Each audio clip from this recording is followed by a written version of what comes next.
पूरे देश में भारतीय जनता पार्टी ने एसआईआर के माध्यम से पॉलिटिकल पार्टीज को परेशान किया, लेकिन यूपी आते आते एसआईआर के माध्यम से बीजेपी खुद परेशान हो गई। तो परेशान क्यों है बीजेपी? इसलिए परेशान है क्योंकि हमारे बीएलए और हमारी पार्टी के बहुत जिम्मेदार लोगों ने बहुत जिम्मेदारी से काम किया है। आगे भी हम लोग जिम्मेदारी से काम करेंगे। इसीलिए प्रारूप पहली प्राथमिकता पे हम लोगों ने ये तैयारी की है कि अगर कहीं डबल बोर्ड बनता है या कोई फर्जी बोर्ड बनाते हैं तो उस पर एफआईआर भी होगी और हम लोग आपके माध्यम से लगातार रहेंगे। और अगर हम लोगों को कोर्ट जाना पड़ेगा, आखिरी जगह पर दरवाजा वहीं पर खटखटाना पड़ेगा, तो वहां पर भी हम लोग। जहां दोस्तों ज्ञानेश कुमार से 3 सवाल कर अखिलेश ने उड़ाए होश, इधर सपाइयों ने भी खोल दिया मोर्चा। दोस्तों यूपी में पहले चरण में चुनाव आयोग ने एसआईआर प्रक्रिया के जरिए जो किया उस पर सपा अध्यक्ष अखिलेश यादव ने 3 सवाल मुख्य चुनाव आयुक्त ज्ञानेश कुमार से किया है। सवाल दोस्तों, अखिलेश ने मुख्य चुनाव आयुक्त ज्ञानेश से कुछ ऐसा कर लिया है जिसका जवाब देना उनके लिए आसान नहीं होगा, या ये कह लीजिए उनके बस की है ही नहीं। और इन तीनों सवालों के जरिए दोस्तों सपा अध्यक्ष अखिलेश यादव ने अपने पार्टी के कार्यकर्ताओं को अलर्ट कर दिया है, एक तरह से संदेश दे दिया है अब तब तक मैदान में रहना है जब तक चुनाव आयोग के अंदर ईमानदारी ना आ जाए। खबर क्या है ये, कैसे अलर्ट किया है, कैसे वो 3 सवाल पूछे जिसका जवाब क्या चुनाव आयोग के बस में है देना, नहीं है देना, बताएंगे आपको। नमस्कार, आप द राजनीति का विशेष सेगमेंट देख रहे हैं, मैं हूं आपके साथ यासूब रजा। दोस्तों सपा अध्यक्ष अखिलेश यादव ने एसआईआर को लेकर एक प्रेस कॉन्फ्रेंस की है। इस दौरान उन्होंने चुनाव आयोग को घेरते हुए 3 सवाल पूछा है। ये 3 सवाल कुछ ऐसे हैं और मैं दावा करता हूं कि मुख्य चुनाव आयुक्त ज्ञानेश कुमार जवाब नहीं दे पाएंगे, उनके बस का है ही नहीं जवाब देना। दोस्तों चुनाव आयोग से पहला सवाल करते हुए उन्होंने कहा कि जब एक ही बीएलओ विधानसभा और पंचायत एसआईआर ड्राफ्ट तैयार कर रहा है तो फिर पूरे प्रदेश में वो ग्रामीण क्षेत्र में भी 12.69 करोड़ वोटर कैसे, ग्रामीण क्षेत्र और पूरे उत्तर प्रदेश में वोटर्स की संख्या एक समान कैसे हो सकती है? महत्वपूर्ण सवाल ये बनता है कि जब पंचायत और विधानसभा में एसआईआर और वोटर लिस्ट समान बीएलओ तैयार कर रहे हैं तो कैसे विधानसभा के लिए पूरे प्रदेश के मतदाताओं की संख्या 12.56 करोड़ है, जबकि पंचायत चुनाव के लिए केवल ग्रामीण मतदाताओं की संख्या 12.69 करोड़ है, लगभग 12.69। तो डिफरेंस कैसे नजर आ रहा है जब एक ही बीएलओ दोनों काम कर रहा है? राज्य निर्वाचन आयोग और नेशनल के आयोग के माध्यम से जो डिफरेंस नजर आ रहा है वो इतना नजर आ रहा है जब एक ही बीएलओ दोनों की काउंटिंग कर रहा है।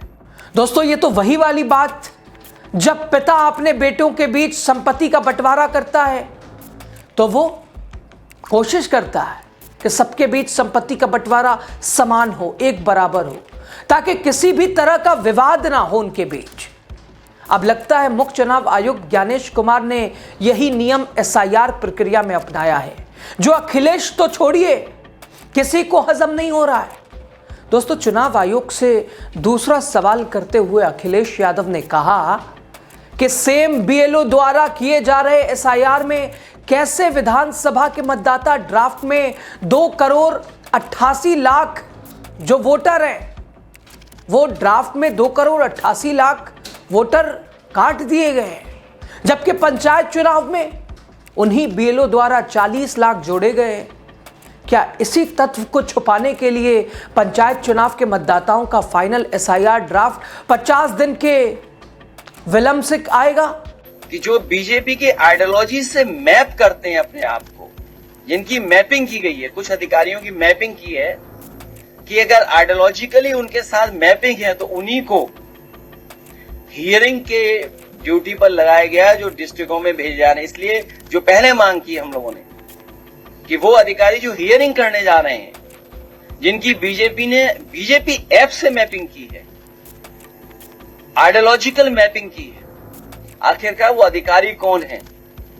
और हमने देखा है समय समय पर कि जब चुनाव होता है तो किन की पोस्टिंग की जाती है, किन को हटाया जाता है, जाति के आधार पर, धर्म के आधार पर भारतीय जनता पार्टी फैसला लेती है, इसलिए बीजेपी के ऐप से मैपिंग करके आइडियोलॉजिकली उनसे मैप कर रहा है जो अधिकारी, उसको निरीक्षण के लिए भेजा रहा है। दोस्तों तभी तो मैं कह रहा हूं अखिलेश यादव के सवाल का जवाब ज्ञानेश कुमार नहीं दे पाएंगे।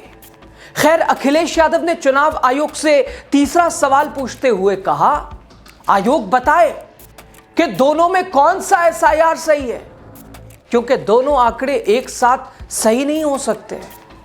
अगर कभी इलेक्टोरल बॉन्ड के जरिए जिस कंपनी ने बीजेपी को चंदा दिया हो और चुनाव आयोग का ऐप उस कंपनी ने बनाया हो, तो फिर आयोग निष्पक्ष हो सकता है?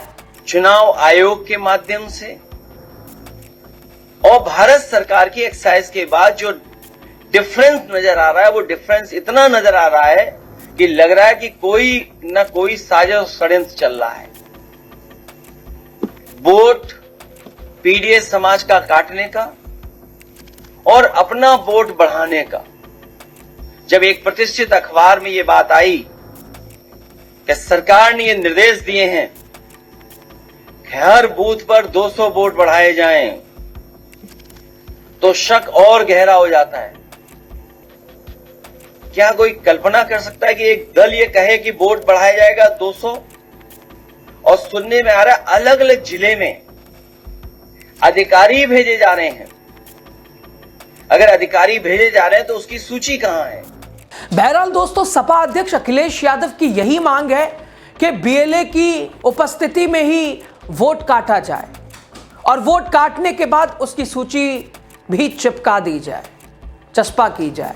दोस्तों, अखिलेश ने चेतावनी देते हुए कहा कि अगर कोई गड़बड़ी हुई तो पीजीए, प्रहरी और इसके अलावा जो बीएलए हैं एफआईआर कराएंगे। नहीं है, क्योंकि सरकार में बैठे हुए लोगों ने तो पहले ही निर्देश दे दिया है कि 200 वोट बढ़ाने हैं आपको। इसलिए हम लोगों ने तैयारी कर ली है, एक प्रारूप भी तैयार कर लिया एफआईआर का।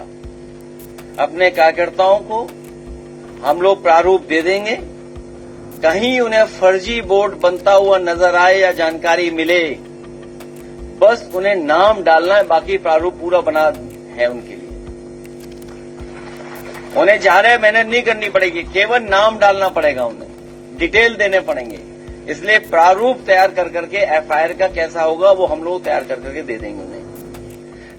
अखिलेश ने दोस्तों यह भी मांग की है कि अगर वोटर लिस्ट को आधार से जोड़ा जाए, इसके साथ ही कहा कि बीजेपी फर्जी आधार कार्ड बनाती है, ऐसे में आधार भी मेटल का बनाया जाए। आरोप लगाया कि चुनाव आयोग एसआईआर के बहाने एनआरसी करा रहा है। पहले दिन से समाजवादी पार्टी ने कहा ये एसआईआर नहीं है, एसआईआर के बहाने एनआरसी करने जा रहे हैं। जो काम होम डिपार्टमेंट का था, होम डिपार्टमेंट ने वो काम चुनाव आयोग से करवाया है, क्योंकि सुनने में आ रहा है जो चुनाव आयोग के सबसे बड़े अधिकारी हैं वो पहले होम डिपार्टमेंट में ही काम करते थे। तो सोचिए आप, जो काम होम डिपार्टमेंट को करना था वही काम भारतीय जनता पार्टी ने चुनाव आयोग से करवाया। ये तो बाद में हम लोग किसी ने जानकारी दी, किसी पत्रकार साथी ने, कि जो सबसे बड़े अधिकारी हैं ये भी होम डिपार्टमेंट में थे। दोस्तों, अखिलेश ने कहा कि भाजपा मुद्दों के दम पर चुनाव नहीं जीत सकती, इसलिए वोटर लिस्ट में डिजिटल और प्रशासनिक हेराफेरी का सहारा ले रही है।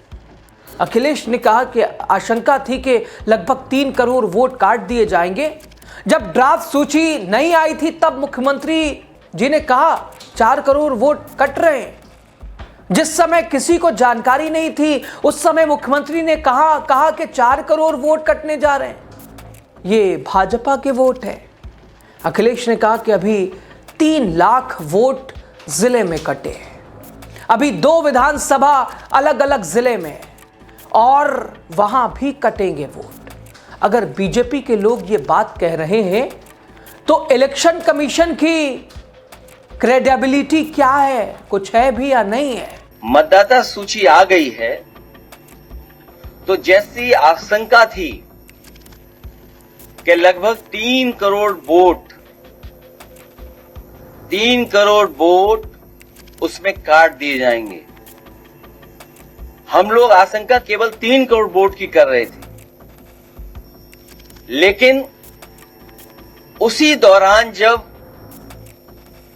ड्राफ्ट वोटर लिस्ट नहीं आई थी, उस समय देश के इकलौते सबसे बड़े उत्तर प्रदेश के मुख्यमंत्री जी उन्होंने कहा कि लगभग 4 करोड़ वोट उनके कटने जा रहे हैं,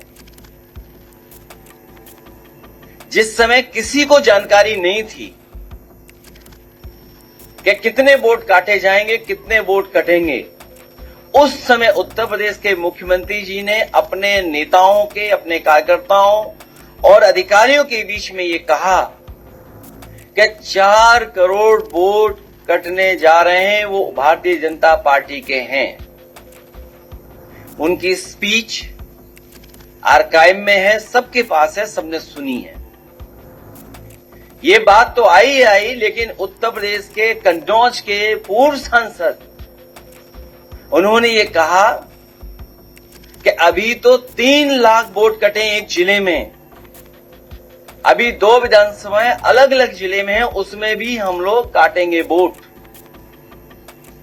अगर बीजेपी के नेता, बीजेपी के पूर्व सांसद, बीजेपी के मुख्यमंत्री ये बात कहें, तो ये सवाल उठता है कि इलेक्शन कमीशन, उसकी क्रेडिबिलिटी क्या है?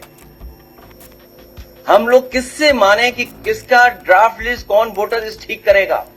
और जब इतनी बड़ी एक्सरसाइज हुई हो, तो हम उम्मीद करते हैं उत्तर प्रदेश के लोग कि वोटर लिस्ट ठीक होगी। दोस्तों, इस दौरान अखिलेश यादव ने एक कहानी सुनाते हुए कहा कि जब मैं लाठी मांगूं तो 12 बोर की बंदूक ले आना। इसके जरिए उन्होंने कार्यकर्ताओं को चुनावी संघर्ष के लिए पूरी तरह तैयार रहने और ईंट का जवाब पत्थर से देने का इशारा किया है। उन्होंने रामपुर, अयोध्या, कुंदरकी में हुए उपचुनाव की घटनाओं का जिक्र किया। कहा वहां प्रशासन ने मतदाताओं को डराकर, धमकाकर वोट डालने से रोका था। तो सपाइयों को अखिलेश ने तैयार रहने को कहा है। यानी ऐसा लग रहा है कि अखिलेश ने अब आर पार का मूड बना लिया है, आर पार का मन बना लिया है। और ये जो 3 सवाल पूछे हैं ना अखिलेश ने, ज्ञानेश कुमार के पास इसका जवाब नहीं होगा।